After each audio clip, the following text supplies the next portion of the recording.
Bienvenidos a la clase de Política Internacional e Integración. Esta clase tiene una primera aproximación teórica en el marco del curso de Pensamiento Estratégico y Seguridad Suramericana.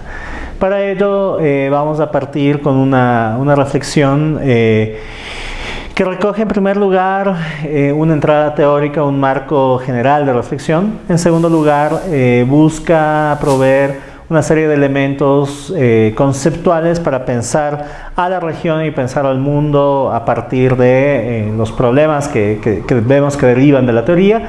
Y en tercer lugar vamos a buscar trazar algunas conclusiones que probablemente más que conclusiones van a ser líneas de reflexión que nos permitan conducir el debate en lo que viene. Ahora bien, comenzando con una entrada de reflexión, un marco para la reflexión, allí creo que es importante tomar en cuenta las tres grandes vertientes de la teoría de las relaciones internacionales. Estas nos permiten sobre todo tener una entrada de reflexión en torno a cuáles son los límites y cuáles son las consideraciones que debemos tener en términos teóricos. Estas tres vertientes, realismo, liberalismo y teoría crítica, básicamente lo que buscan es proveernos entradas, grandes miradas de reflexión. Y aquí, antes de entrar en la explicación teórica, creo que es conveniente una primera reflexión epistemológica alrededor de para qué sirve la teoría. Generalmente tendemos a asumir que la teoría es la realidad. En la conversación cotidiana, en el día a día, en lo común, uno tiende a presumir la teoría como la realidad, como un sustrato de la realidad. Y en realidad lo que sucede con la teoría es que esta busca proveernos una aproximación. No es la realidad por sí misma, es una aproximación a la realidad. Y como tal, es incompleta, es deficiente, no llega a capturar la totalidad de los fenómenos y sobre todo tiende a ser una explicación potencial, una explicación tentativa, una explicación no completa del hecho, de los hechos que estamos analizando y los que nos estamos enfrentando. Por esa razón, la primera consideración que les pido que tengan en cuenta es que estas tres vertientes teóricas sobre las que vamos a trabajar las tomen como estas pequeñas entradas a la realidad, estas aproximaciones parciales a la realidad, y que no las tomen como la totalidad de la realidad, como la realidad real, si lo queremos ver así. En segundo lugar, una cuestión importante para tener en cuenta con relación a la teoría es que la teoría se basa en la enunciación de postulados generales. Es decir, una teoría nos permite entender toda una foto, ¿sí? No nos permite mirar los detalles de la foto. Y por lo tanto, la teoría no va a lograr capturar las dificultades y las particularidades de la relación entre el Estado Islámico y Siria, por ejemplo, pero sí nos va a proveer una serie de postulados generales para mirar cuáles son las grandes líneas de reflexión, sea desde el realismo, sea desde el liberalismo, sea desde la teoría crítica, los grandes postulados generales, decía, para entender cómo podemos interpretar ese hecho o esos hechos, ¿sí? La tercera cosa que es importante tomar en consideración es que las teorías, a pesar de esta generalidad que les menciono, buscan atender o buscan proveer una mirada particular sobre un problema específico. Para la teoría de las relaciones internacionales, por ejemplo, para las teorías de las relaciones internacionales, la gran preocupación es entender cómo funciona el mundo, cómo serán las relaciones entre los estados, bajo qué condiciones hay paz, bajo qué condiciones hay guerra, y no mucho más. Para las teorías sociales, la preocupación es la inequidad. Para las teorías económicas, la preocupación puede ser el desarrollo. En fin, el hecho es que las teorías pueden ser, si bien pueden estar emparentadas entre sí, una teoría de las relaciones internacionales no necesariamente nos permite explicar los procesos políticos dentro de Venezuela. Y por estas razones creo que es importante tomar a las teorías en la dimensión que realmente tienen, con las limitaciones y con la profundidad que éstas pueden proveer. Ahora, comenzando con la reflexión más sustancial sobre las teorías, como he planteado, vamos a trabajar con tres grandes corrientes teóricas: el realismo, el liberalismo y la teoría crítica. Estas no agotan el espectro de trabajo dentro de las relaciones internacionales, pero muy probablemente proveen los más amplios debates alrededor de lo que se trabaja y de lo que se observa en el campo de las relaciones internacionales. Y a partir de esos tres grandes debates vamos a lograr entender una serie de sutilezas y de divergencias entre estas diversas aproximaciones teóricas. Para ello, la intención en este momento es proveer una entrada muy somera, muy básica, sobre cuáles son los elementos que nos permitirían identificar y caracterizar a estas teorías. Esto no quiere decir que la totalidad de los debates dentro de cada teoría se agota con esta explicación que les voy a dar, pero sí nos permite entender las grandes cosas que deberíamos buscar o que deberíamos comprender en el momento de pensar en realismo, de pensar en liberalismo, de pensar en teoría crítica. Bien, con relación al realismo, probablemente el realismo tiene una entrada de reflexión sumamente antigua, o la más antigua dentro de la teoría de las relaciones internacionales, porque probablemente es la que se sistematizó primero, por lo menos desde el siglo V a.C., a partir de esta obra escrita por Tucídides, la historia de las guerras del Peloponeso. Existe una sistematización de la reflexión realista que en general está caracterizada por cuatro elementos, cuatro debates que son el centro de la preocupación del realismo. El primero tiene que ver con la anarquía. Para los analistas de relaciones internacionales y para los teóricos realistas, la anarquía es el telón de fondo en el cual suceden las relaciones internacionales. Todas las relaciones internacionales, desde esta perspectiva, ocurren en un mundo anárquico. Las relaciones dentro de estados son anárquicas, básicamente porque no existe una normativa internacional, y en segundo lugar porque cuando se han hecho esfuerzos para establecer normativa internacional para las relaciones dentro de los estados, esta siempre termina resultando insuficiente frente a las necesidades o a los intereses que cada estado puede plantearse para sí mismo. Por esa razón, el realismo parte de considerar que el sistema internacional es anárquico. En segundo lugar, justamente vinculado a esta reflexión, el principal actor que considera el realismo para las relaciones internacionales es al Estado. El Estado es el actor principal, es el actor que va marcando la naturaleza de las relaciones entre los estados, y sobre todo es el actor que nos permite entender cuáles son los sucesos del sistema internacional. Desde esta perspectiva, al realismo le importa sobre todo la relación, por poner un ejemplo, la relación Ecuador-Brasil. No necesariamente le importa la relación entre una empresa de Brasil y una empresa de Ecuador. Al realismo le puede preocupar sobremanera la relación entre dos estados sin tomar en consideración la mediación de los organismos internacionales o de los organismos multilaterales o de las corporaciones transnacionales. Esto desde la perspectiva del realismo clásico. Existe una nueva corriente más contemporánea, el neorrealismo, que toma en consideración ya todos estos otros actores. Toma en consideración a los organismos multilaterales, corporaciones transnacionales, incluso organizaciones criminales internacionales, como actores del sistema internacional. Pero lo que tienen en común tanto el realismo clásico como el neorrealismo es que los dos consideran que el Estado es el actor principal. El Estado está ubicado en el centro de las relaciones internacionales.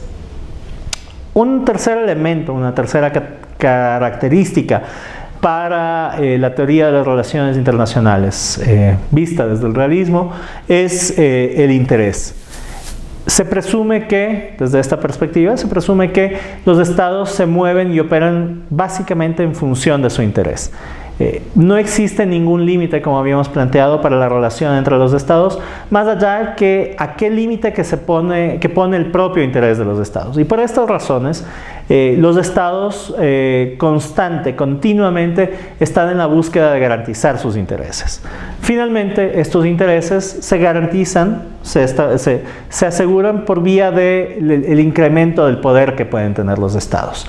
Los estados no siempre, no necesariamente, tienen condiciones de poder equivalente. De hecho, el poder tiende a ser elusivo y tiende a ser variable entre un estado y otro. Y lo que va a buscar explicar la teoría es cómo el poder juega un rol particular dentro de la construcción de las relaciones internacionales y de las relaciones entre los estados. Pero quizás una forma bastante más sencilla y bastante más práctica de explicar esto viene dada por el diálogo, por la misma obra de Tucídides que mencioné antes, la historia de las guerras del Peloponeso, donde Tucídides hace una historia de la guerra entre Atenas y el resto del mundo, por llamarlo así, o por lo menos el resto del mundo griego. Aquí, para poner un poco en contexto, Tucídides es un historiador, se dedica a recuperar una serie de guerras en las que se involucra la ciudad de Atenas frente a todo su entorno, a lo que en ese momento se conocía como el mundo, ¿sí? El mundo helénico.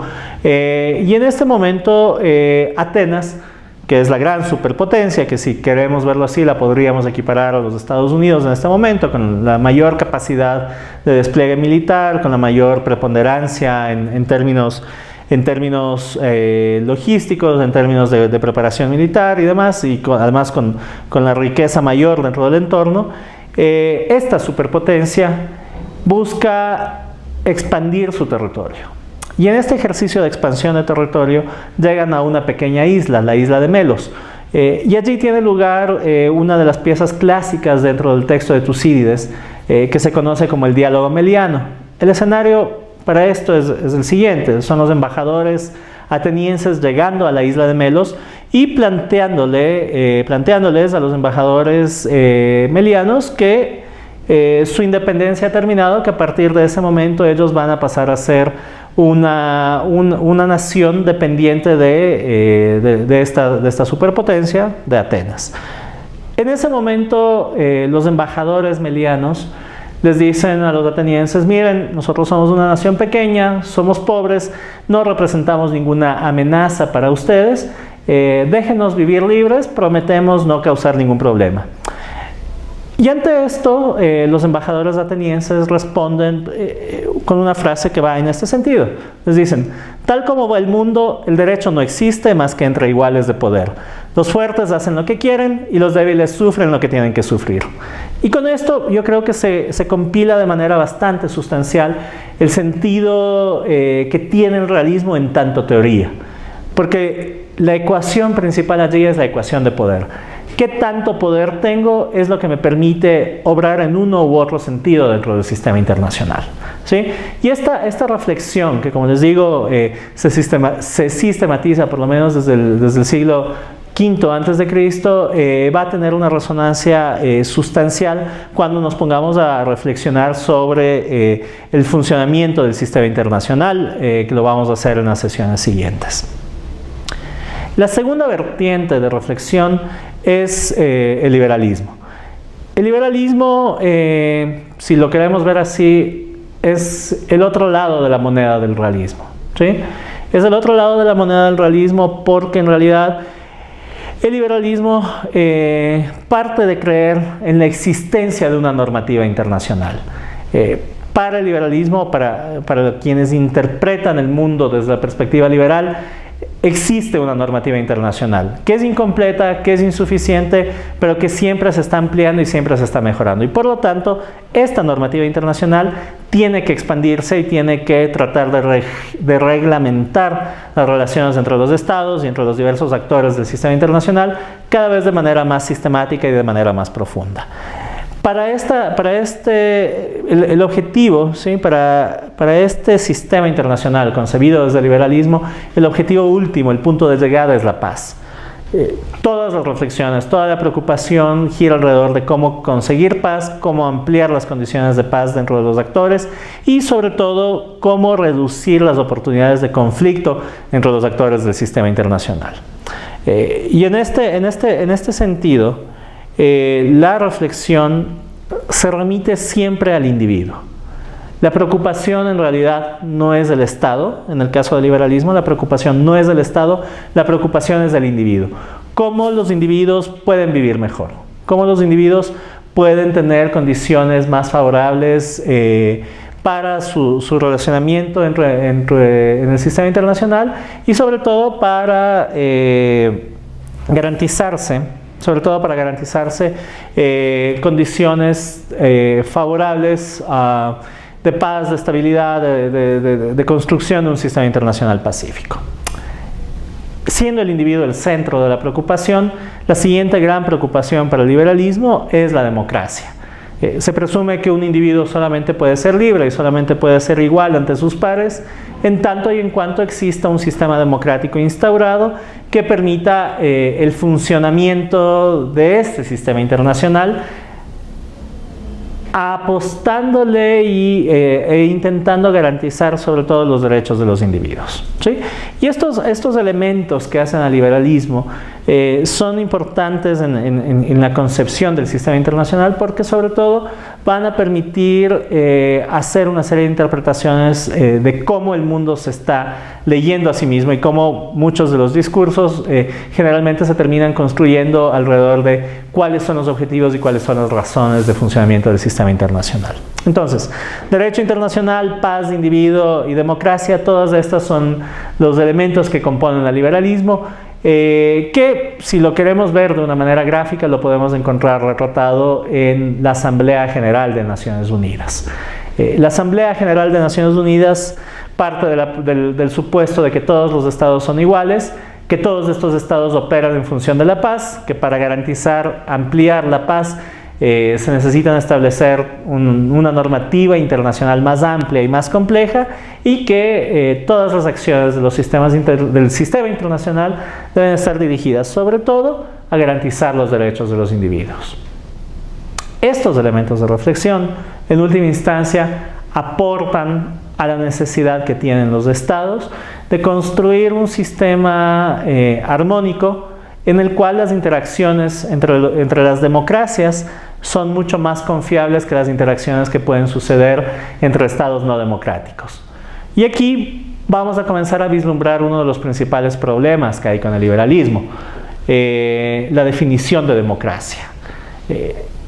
No hay consenso alrededor de qué es exactamente la democracia y desde la ciencia política podemos escribir cientos de libros, miles en realidad, y no podemos llegar a un consenso exacto de qué es exactamente la democracia, porque vamos a tener desde las versiones minimalistas de democracia, donde se resume el ejercicio democrático en el acto electoral, hasta las versiones más sustanciales, más críticas de democracia, donde se presume que existe democracia únicamente en tanto y en cuanto la gente tenga posibilidad de reclamarle al Estado algo, ¿sí? De plantearle demandas al Estado. Pero, trayendo esta discusión nuevamente al campo de las relaciones internacionales, lo que vamos a encontrar es que buena parte del sistema internacional se ha tendido a construir, por lo menos desde la Segunda Guerra Mundial, bajo la presunción del liberalismo como el marco de reflexión, de interpretación y de acción del sistema internacional. Lo que vamos a encontrar también es que esta aproximación o esta interpretación liberal en realidad tiene una matriz realista muy dura, ¿sí? Tiene una matriz o un núcleo realista muy complejo, y esto lo podemos ver retratado igualmente dentro de las mismas Naciones Unidas. El momento en el que nos movemos de la Asamblea General al Consejo de Seguridad de Naciones Unidas, vamos a ver un acto de realismo, ¿sí? Todos los estados son iguales en la Asamblea General, pero no todos los estados son iguales dentro del Consejo de Seguridad. En el Consejo de Seguridad, solamente aquellos estados con capacidades nucleares y básicamente aquellos que ganaron la Segunda Guerra Mundial son los que pueden tomar decisiones, y el voto de estos pesa muchísimo más. En realidad pesa, los otros votos no pesan frente a los demás actores, ¿no? Y esta dinámica realista, liberal, que como dije hace un rato son dos costados de una misma moneda y por lo tanto desde mi perspectiva, están hechas del mismo material. Y podríamos entrar en una discusión sobre las bases filosóficas del por qué estarían hechas del mismo material, pero no vamos a entrar en esa. Pero estas dos entradas y estas dos reflexiones en última instancia nos remiten a un tercer elemento, que es el que da origen justamente a la teoría crítica. La teoría crítica parte de plantearse la necesidad de interpretar el mundo desde otra perspectiva. Esa necesidad de interpretar el mundo desde otra perspectiva está atravesada por una reflexión marxista de la historia, ¿sí? Y en ese sentido, quienes trabajan desde la teoría crítica, Robert Cox tal vez el principal, Manuel Wallerstein otro más, quienes trabajan desde la teoría crítica lo que van a hacer es cuestionarse cuál es la historia de la economía internacional. Cómo el mundo es lo que es, cómo el mundo es como es ahora, y cómo este trayecto histórico que el mundo puede avanzar, que el mundo puede seguir, en última instancia implica ciertas limitaciones y ciertas facilidades para diversos actores alrededor del sistema internacional. La segunda reflexión que hace la teoría crítica tiene que ver con las estructuras de poder que subyacen al sistema internacional. Y en esa perspectiva, por ejemplo, Wallerstein hace un análisis desde el siglo XVI preguntándose cómo y por qué los Estados Unidos mantienen un dominio sobre el capital. Y Wallerstein va a decir, bueno, en última instancia fueron una nación que se benefició de una serie de intercambios con el Imperio Británico y que al final del día logró constituir una base económica importante que le permitió penetrar y profundizar su presencia y su rol frente a todo el resto de naciones del mundo. Pero en realidad, ¿sí? Y este es un segundo nivel de análisis, la teoría crítica no se queda limitada al rol de los estados, sino que en realidad comienza a preocuparse por las estructuras mismas de poder en tanto estructuras, es decir, más allá de los individuos, más allá de los estados, más allá de las instituciones. Lo que presume la teoría crítica es que existen una serie de elementos que subyacen a cualquier tipo de relación que podamos encontrar en el sistema internacional, y esto constituye una estructura de poder que ubica casi de manera determinante a un actor en una posición y dificulta que ese actor cambie de posición en lo posterior, ¿sí? A esta reflexión, ¿sí? A esta reflexión le añade la teoría crítica una reflexión alrededor de la diversidad de relaciones que podemos encontrar dentro del sistema internacional. No prevalecen solamente las relaciones económicas o solamente las relaciones militares o solamente las relaciones culturales, sino que hay muchas más relaciones que van a prevalecer dentro del sistema internacional y que van a implicar una serie de tensiones, ¿sí? Que deben ser analizadas y cuestionadas críticamente. En última instancia, y justamente alrededor del cuestionamiento, lo que los autores de la teoría crítica plantean es que entender y reflexionar sobre esa estructura del sistema internacional es insuficiente. Es insuficiente porque detectar el problema no resuelve la existencia de estas estructuras de poder subyacentes, y la interpretación marxista lleva inevitablemente a considerar la necesidad eventual de revolucionar ese sistema internacional para poderlo transformar indefectiblemente. Y luego de transformado, y esto es uno de los elementos interesantes en Cox, luego de transformado el sistema internacional, sostiene que es importante comenzar a cuestionarlo nuevamente, ¿sí?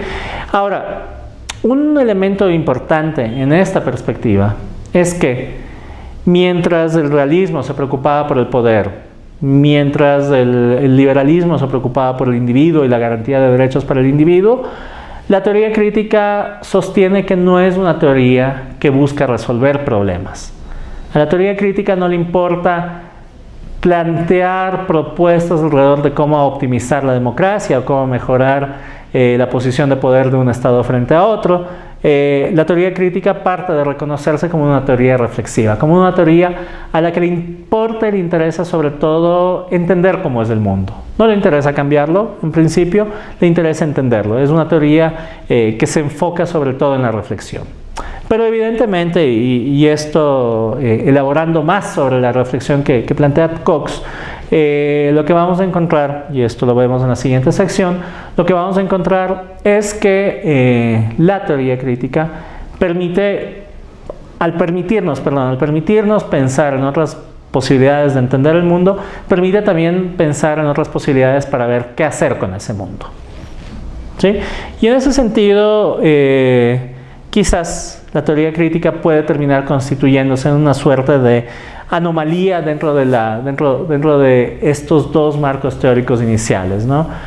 Porque finalmente se plantea una mirada distinta y transversal a aquello que inicialmente nos habíamos planteado, y sobre todo se plantea una serie de necesidades que pasan por otro lado y por otro tipo de reflexiones, ¿no?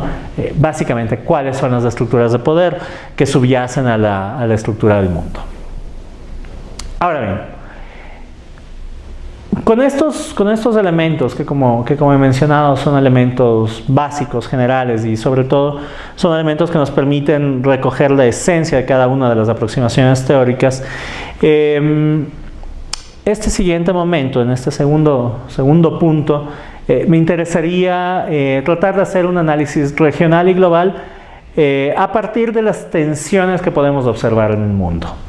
Pero en realidad la intención no es pasar una revisión conflicto por conflicto, región por región, sino tratar de plantear algunas reflexiones teóricas que nos permitirán en la segunda parte, en la segunda sesión en video que tengamos, nos permitirán entender algunas de las tensiones y algunas de las reflexiones en el sistema internacional.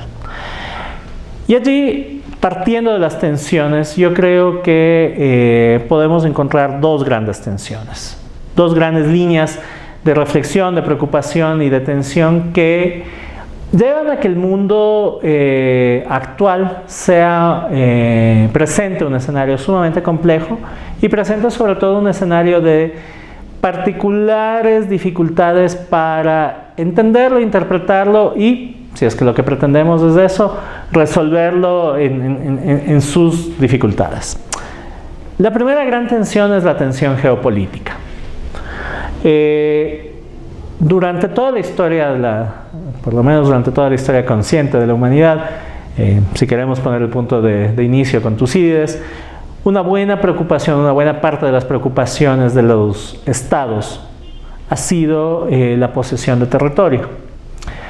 Y en algún momento, hacia los años 90, con el final de la Guerra Fría, se pensó que los territorios estatales se habían consolidado, y con los territorios estatales consolidados, los conflictos limítrofes descenderían. Si vamos sobre los datos de las organizaciones internacionales que hacen seguimiento de conflictos, vamos a encontrar que sí, que efectivamente los conflictos territoriales, los conflictos limítrofes, se han reducido sustancialmente a lo largo del mundo. Y esto en cierto momento, hacia finales de los 90, inicios del siglo XXI, llevó a pensar que la reflexión de la geopolítica caía en desuso, que la reflexión de la geopolítica era básicamente inútil. Pero en realidad no es así, porque la comprensión de la geopolítica nos lleva a entender el rol que los territorios tienen en el contexto político internacional. Y no podríamos entender, por ejemplo, el surgimiento de ISIS, no podríamos entender las tensiones en Sudán del Sur, no podríamos entender cualquiera de los conflictos internacionales que querramos ver ahora, por ejemplo, los problemas que hay con la movilidad humana, no los podríamos entender en ausencia del territorio. Y no los podríamos entender en ausencia de una pretensión de ejercer política sobre el territorio. Y aquí vamos a comenzar a juntar los planteamientos teóricos que nos hacíamos tanto desde el realismo, como desde el liberalismo, como desde la teoría crítica. Porque básicamente lo que vamos a ver es que el territorio tiene una importancia sustancial, importa quién gobierna ese territorio o esos territorios, ¿sí? E importa además la posición que estos gobernantes adoptan frente a ese territorio. ¿sí? Y nuevamente, resumiendo la discusión probablemente en los temas de movilidad humana, lo que vamos a encontrar es que existen una serie de tensiones alrededor de facilitar o restringir la movilidad de individuos alrededor del mundo en función de intereses políticos y en función de mantener dominio absoluto sobre determinados espacios territoriales. Vamos a encontrar, por ejemplo, que la varias veces mencionada lucha por los recursos naturales tiene un carácter geopolítico, porque básicamente aquel estado que tenga dominio de las fuentes de agua o aquel estado que tenga dominio de las grandes reservas de material nuclear o de material para conductores de computadores van a comenzar a adquirir una importancia cada vez más sustancial.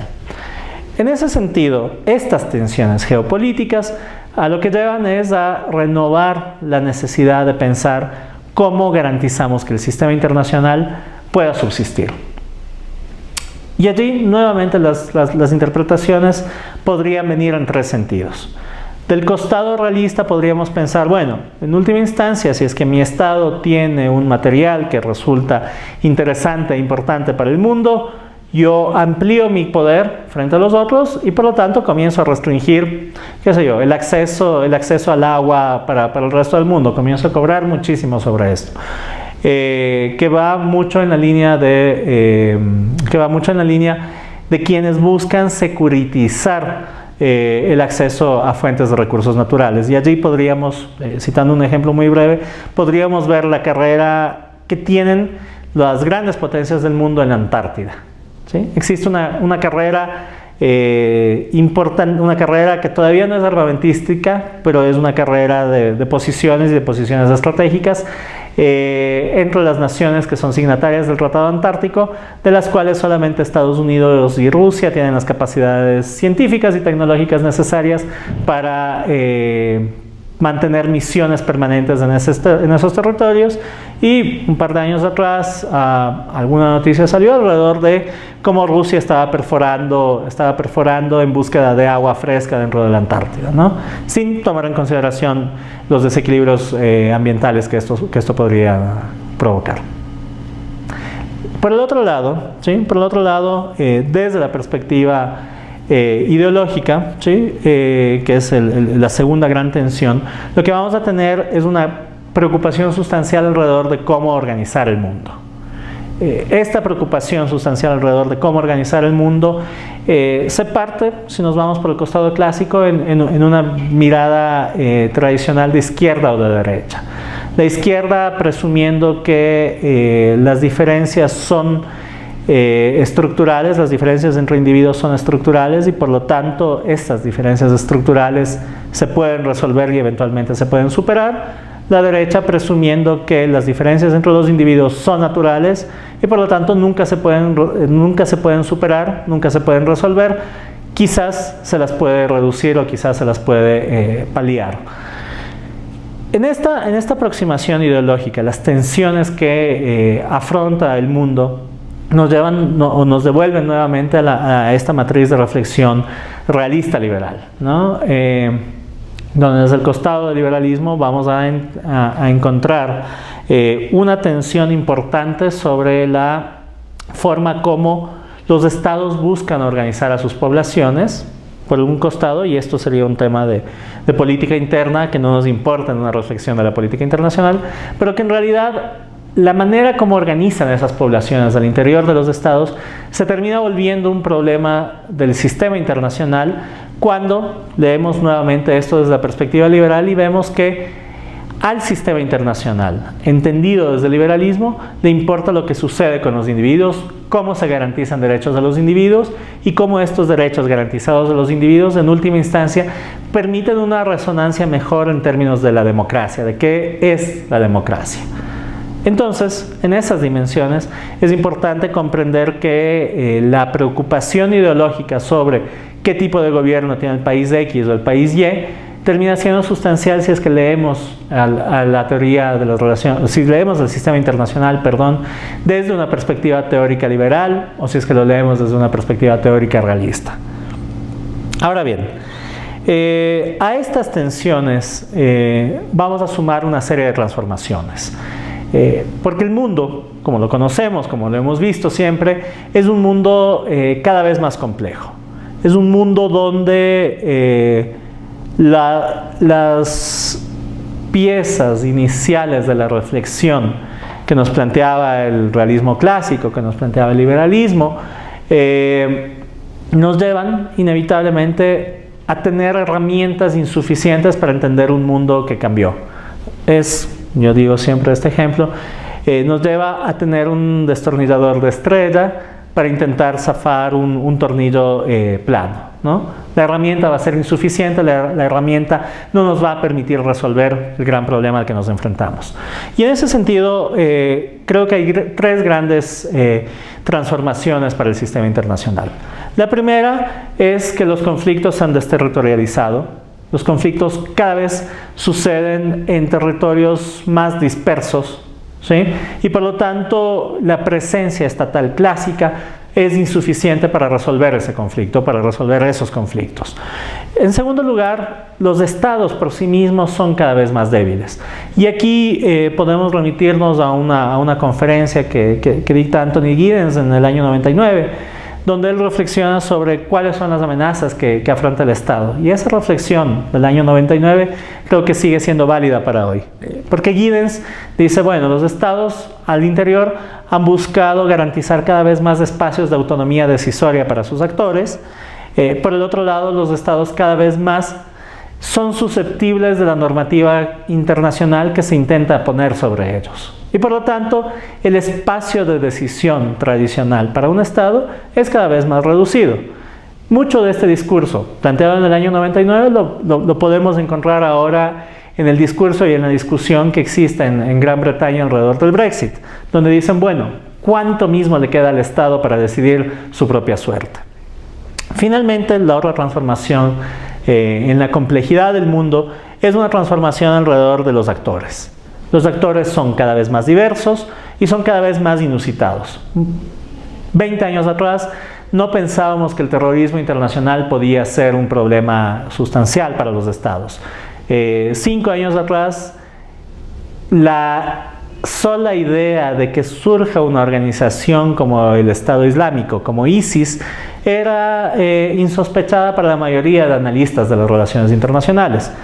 3 años atrás, probablemente, pensar que un individuo, ¿sí? Un analista informático dentro de una agencia de seguridad podía representar el gran problema como el que terminó representando Edward Snowden para el gobierno de los Estados Unidos, eran elementos que estaban completamente fuera de la discusión y completamente fuera del parámetro de reflexión del sistema internacional.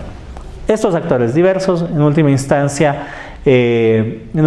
implican una transformación sustancial para la forma como entendemos el mundo y para las tensiones que atraviesa el mundo.